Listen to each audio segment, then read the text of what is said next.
Akakiiko ak'ebyokulonda kalagidde abantu abeesimbyewo ku ntebe ennene ey'obwa pulezidenti wamu n'ab'ebyokwerinda bagoberera ennambika eyakoleddwa akakiiko k'ebyokulonda mu kukkaanya n'abeesimbyewo mu kunoonya akalulu okutandisa olunaku olwaleero okwewala okutabangula emirembe wamu n'okukola effujjo anti bulijjo mpaawo kinene kyetwala ne kabaka alamulwa Kibaale. Akakiiko akavunaanyizibwa ku byokulonda kaasabye bonna abakwatibwako ensonga bakulembeze ensi eno Uganda mu buli kye bakola kye boogera wamu ne kye bawandiika kireme kuteeka ensi eno mu matigga gennyini. Olunaku olwaleero mu butongole abeesimbyewo ku ntebe ennene eya pulezidenti wa Uganda batandise kakuyege waabwe nga banoonya obuwagizi okwetooloola Uganda yonna nga buli omu ku bbo agezaako okumatiza abalonzi ti yeewuuyo gwe basaanidde okuyiira akalulu akwate enkasi ey'okukulembera ensi eno Uganda. Ssekamwa w'akakiiko akavunaanyizibwa ku byokulonda mu Uganda Julius Mucunguzi agambye nti okutambulira ku mateeka okulambikibwa kw'akakiiko k'ebyokulonda wamu n'okuwaŋŋana ekitiibwa mu kiseera ekyakalulu kigenda kutaasa Uganda eno okufuna ekifaananyi ekibi mu nsi yonna mu kiseera kino ekyakalulu olw'effujjo oluusi eritera okubeera mu kampeyini ezifaananako zino. Ng'abeesimbyewo ku bwa pulezidenti batandika olunaku olwaleero okutaaga eggwanga nga banoonya akalulu, akakiiko k'ebyokulonda kasaba ba candidates ba agency baabwe ne ba supporters baabwe okugoberera program ya campaigns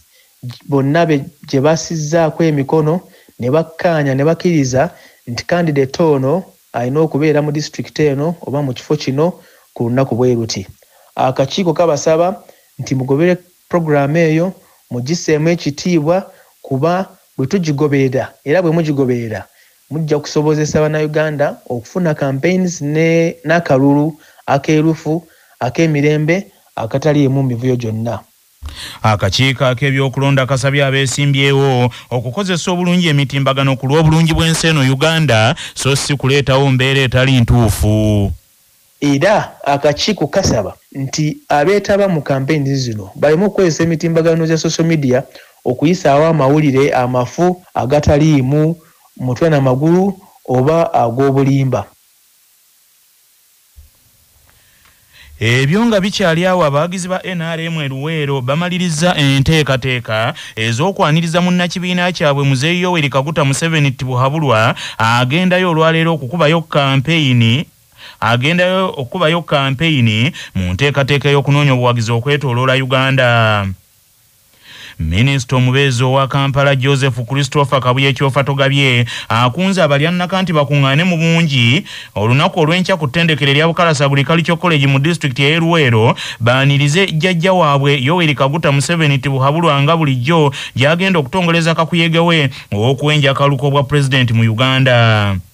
Ebimu ku bikoleddwa NRM byegamba nti byenyumirizaamu mu kitundu ekyo mwe muli amakubo nti agakola asabiri okuli okuva e Luweero okutuuka e Butalangu mu Nakaseke saako eriva e Matugga okutuuka e Ssemuto, amakolero nti agawadde abantu emirimu, entandiko ya Parish Development Model nti ng'ekitundu kino kigenzeemu obuwumbi obusukka mu 7 mu kaweefube w'okutumbula ebyenfuna mu maka wamu n'ebirala. Omanya abaana abamu babadde bava wano ogenda e Saudi Arabia bamusasula emitwalo 8 anoonya akakadde aka atandika capital. Kati president agamba waki ogenda kwata capital otandike capital ono alina amagoba matono nnyo ate tumukuumira ku kyalo. Tulina industrial park ye Nakaseke kati mulimu amakolero makulu.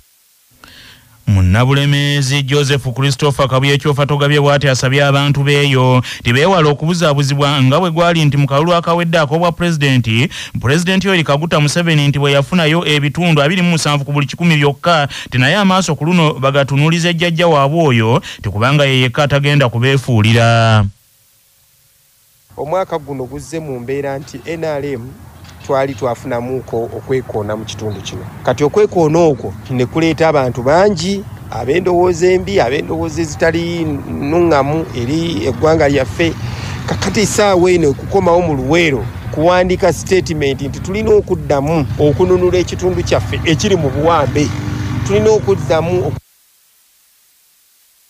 Bo abawagizi ab'ekibiina ekya National Unity Platform mu bitundu eby'ejjinja bali mu keetalo nga balindiira omukulembeze w'ekibiina kyabwe Robert Kyagulanyi Ssentamu Bobi Wine ng'eno gy'atandikidde kampeyini ze ez'omwaka guno olunaku olwaleero. Avunaanyizibwa ku kukunga bannakibiina mu bitundu eby'obuvanjuba bwa Uganda, Andrew Kiza Kaluya ategeeza leediyo y'embuga Kyabasa mu jugumiza ggwanga ti enteekateeka zonna ziwedde era nga Kyagulanyi Ssentamu Bobi Wine agenda kutongoza manifesto ye ku kisaawe ekya Kagoma Primary School mu district ey'Ejjinja.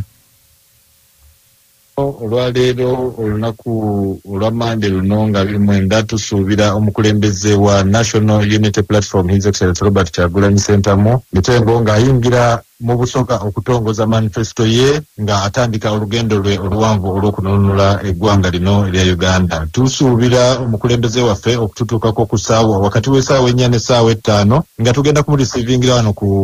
Owen Falls Dam oba ku Nairo wano ku bridge. Tutambule naye tuyingire Jinja District nga tuyita mu Jinja City, tuyingire mu Jinja District oba gye bayita Jinja Rural nga tugenda kubeera ne stopovers 3. Ye omuduumizi wa poliisi mu kitundu ekyakiira ekigatta Jinja City ne Jinja District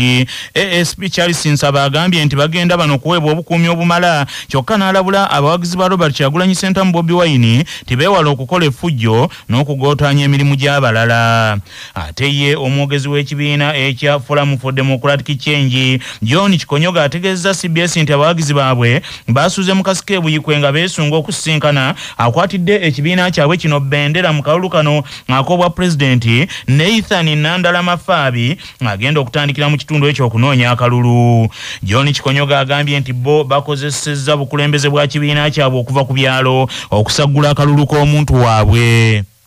Enteekateeka zonna zaggwa na dda FDC omanyi betulina structure buli wamu batandika dda okutegeka ebyokukola abakulembeze baffe abali mu bitundu byonna byonna babikola bava Kampala tugenda bugenzi kusanga byonna byabitegese dda era amawulire genafunye ekiro babadde mu kasiki basuze bakuba mbuutu zaabwe kakati tugenda ffe kugendayo twogere nabo ne candidate naye ayogere nabo ababuulire enteekateeka yaffe era ensi yonna nekimanyi ffe twafulumya dda manifesto ekibiina kyokka ekirina manifesto ate manifesto etakubuulira bubuulizi bizibu bya Uganda naye okubuulira n'engeri gyegenda obikolamu gyetugenda obikolamu ate n'okubuulira eseri gyetugenda ozijja. Abantu abawerera ddala 8 be bavuganya ku ntebe ennene eya pulezidenti wa Uganda era nga bano olunaku olwaleero be batandise okuwenja akalulu nga buli omu ku bano amatiza bannayuganda tiyasaanidde okulondebwa ku bwa pulezidenti obw'ensi eno Uganda. Abalala abali mu lwokaano luno kwe kuli Girigoli Mugisha Muntu Oyera owa Alliance for National Transformation saako Haji Munyagwa Mubaraka Serunga Mugati gwa Bata owa Common Man's Party, Robert Kasibante owa National Peasants Party, Elton Joseph Mabirizi owa Conservative Party nga bano bonna bayayaana buli omu ku bo okukwasibwa entebe ennene ey'obwa president mu Uganda.